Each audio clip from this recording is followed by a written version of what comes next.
the better I got physically, the better I got mentally. Let's see what I can do with just this. Just diet and exercise, I'll see what it'll do for my mental health. Now I have a purpose. Now I have a reason to wake up. If I can keep on top of my physical game, the mental stuff overlaps so nicely.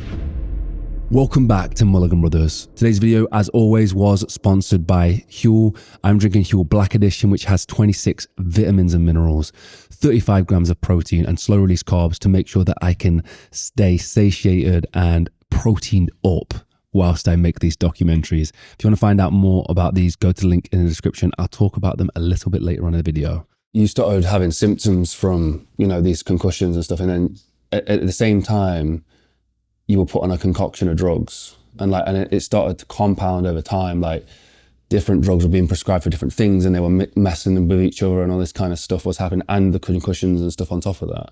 So I had all those issues. I went to a TBI clinic, and you have depression, you have anxiety, you have this, you have ADHD. Let's get you on all these medications. So you've got injuries, you've got fibromyalgia, you have all of these things. Dude, I came out. I got them downstairs. I'll show you. Pills after pills after pills.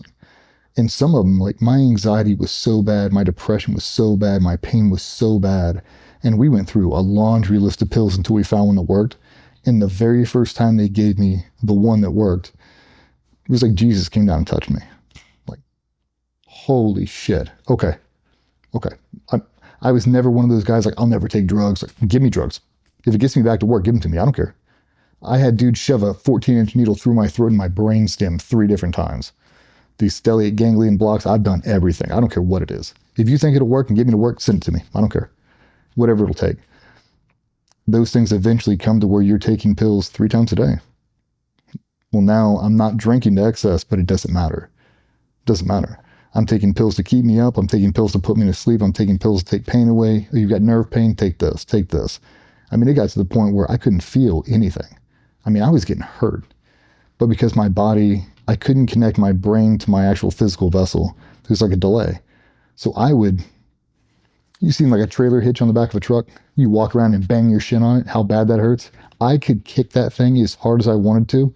You could see it. My leg would split open. There was a delay for minutes. Nothing. That was one of the reasons I got medically retired. It had killed my nervous system. So we were in there talking to the doc, and I grabbed this big metal thing, and I was like, tell me this is normal. And I smashed this thing on my shin 5 or 6 times really hard, and my foot didn't move. He's like, do you feel that? I was like, no. He's like, you don't feel it? I was like, I don't feel it, dude. They were doing these nerve tests. My foot's not firing. I was like, I don't feel it. So that's the issue, is I can't tell if I'm hurt or if I'm injured. My shit will just stop working, and my shoulder's dislocated. It came through my armpit. It's I don't know how bad it is. That's what I'm saying. It's the drugs had put me in a spot where I couldn't tell up from down. I just knew that I have to keep taking them. So I just kept taking them. And then you'd build up a tolerance and dose would increase. I was never at a point where I'm scratching the codeine off these things. I just took them the way you told me to. And I never stopped. And I was on them for a long time. I think I got on those pills in 2013 and I didn't come off until 2019, 2020. And I did 6 more deployments in between that time. I just kept going. Because that was my new baseline.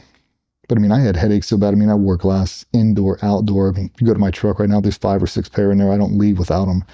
And that was really from the photophobia from the TBI. I'm getting blown up. That's not what we called it. It's well, you got TBI because you have this. Take this pill, take this pill, take this pill for that. Well, when I take this one, this happens. Well, take that pill, it'll counteract that. Before you know it, I feel like a chemist. I'm just mixing concoctions. I need something to go to sleep. We'll take these 3. You kind of just get used to it. And, they say that some of the pills aren't habit forming, they're non-addictive. That's a lie.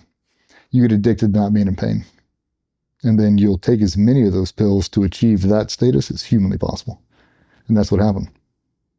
So eventually the wheels kind of came off and I had to go to a rehab facility, 30 days inpatient. And it's the strangest thing, man, because if you ask Patsy or anybody who was up there, I was so clueless on what they were doing to me. The entire time, I never thought I had a problem. Never. I was in complete denial. The ego had a hold of me. And I thought they were going there because they couldn't keep me on those medications anymore. I know that for a fact. It popped an error code, and I guess 3 or 4 of the medications I were taking, you are not allowed to take together. He's like, if you take it, you'll stroke out, you'll die. I've been taking those for 7 years. He's like, you got to come off them right now. So we went through an intensive med washout. We came out of everything. I mean, suicide watch. I mean, he took my shoelaces. I mean, it was a no shit inpatient. And I remember sitting there and telling the nurse, I'm like, I don't get what the big deal is. I don't know why we have to do this. Like, just stop, give me the meds. I'm fine. And I remember her looking at me, shaking her head, and she's like, oh, honey, you don't know what this is, do you? She's like, you'll see. 3 days later, I'm pissing in the bed. I'm throwing up all over the place. I mean, I am in full med detox. And the entire time, I'm telling myself, I'm telling nurses I have food poisoning. They're so sweet to me. They're just shaking their head, cleaning my face. Like, I know, honey, it's fine. You'll get better. You'll get better. I was like that for 2 weeks, dude. No food poisoning. Just all the meds in my system, my body, just purging them all out. When I came out of that thing, I was like, oh God. Like, well, there's still 3 or 4 meds you have to stay on forever. And that's kind of what I went with when I came out of there. Just stayed on those meds, and it just compounded. Kept getting worse and worse and worse. Yeah. Did the pain come back, for those 3 weeks? What was that like? Humbling. Because I was young. I mean, I joined at 17, and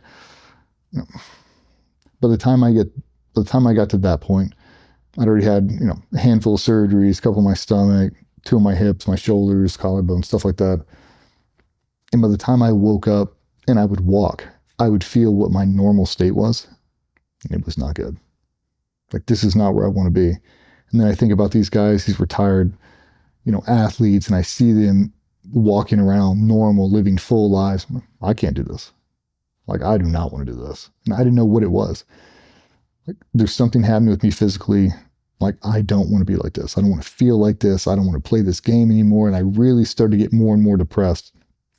And I think it was once you took away the medication, there was such a gap from my brain to my vessel, and there was no blocking in between, but I couldn't control them. It's like, I'm not synced up. What am I going to do? Like, I've got these negative thoughts in my head. My physical vessel is not going to propel me anywhere. I can't do anything.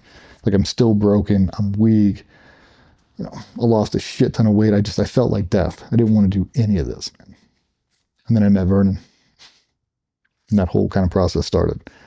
Got back in the gym 5 days a week. Some intense rehab, a lot of physical therapy, a lot of mindset coaching. And then I started to pull out of it. It's like, the better I got physically, the better I got mentally. Okay, I don't have any drugs. I don't have any alcohol. There's no nicotine. There's nothing else right now. Let's see what I can do with just this. Just diet and exercise. I'll see what it'll do for my mental health. And outside of things I could control, that was the biggest thing for me. If I can keep on top of my physical game, the mental stuff overlaps so nicely. Like, the worst I've ever been depressed-wise is when I couldn't do anything physically. I get electrocuted and lay in my bed for months. I can't feed myself. I can't wash myself. I can't do anything. Just circling the drain. It's like, if I can get up and I can walk, now I have a purpose. Now I have a reason to wake up. Okay, well, I got to get up, got to do a walk.